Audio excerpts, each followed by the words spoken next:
by Sharon Maris, news reporter. The U.S. has warned the North Korean regime that its country would be utterly destroyed if war were to break out.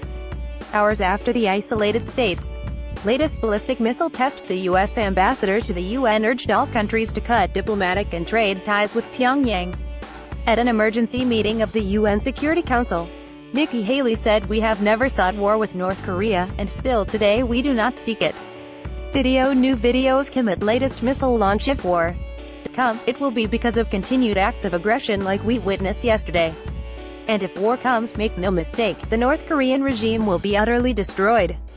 Image. The U.S. ambassador to the UN, Nikki Haley. The missile was claimed by North Korea to be its most powerful so far and to be capable of reaching the U.S. mainland. In September, North Korea also tested its sixth and largest nuclear bomb, part of a program which it says is based on its need for self-defense.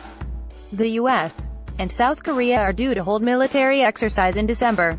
Video. Trump. Kim Jong-un is a sick puppy. Donald Trump's administration had said all options were on the table when it came to dealing with the ballistic and nuclear weapons programs, but it preferred diplomacy. But the president has resorted to name-calling at times, describing North Korean leader Kim Jong-un as Little Rocket Man and a sick puppy during a speech in Missouri on Wednesday. Mr. Kim, for his part, has called Mr. Trump frightened dog and a gangster fond of playing with fire.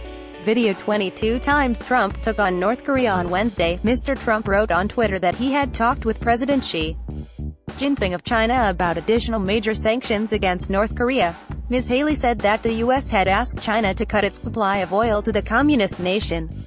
Relying on China to use its influence over the North Korean dictatorship is a strategy that Mr. Trump has often promoted, but it seems to have done little to calm the tensions so far. Who is Ri Chun-hee, North Korea's nuclear news reader? Video. Nuclear nightmare closer under Trump. China's deputy UN ambassador Wu Haida described the current situation as grave, but called for all parties to exercise restraint, implement UN sanctions and strive for the early resumption of dialogue and negotiations. Speaking at the same meeting as Ms. Haley, he said he hoped a China-Russia idea that would see North Korea suspend testing in exchange for the U.S. and South Korea suspending military exercises would elicit a response and support. Russia's UN ambassador Vasily Nebenzia said his country was deeply disappointed with North Korea's missile launch, calling on all parties to stop the spiral of tension.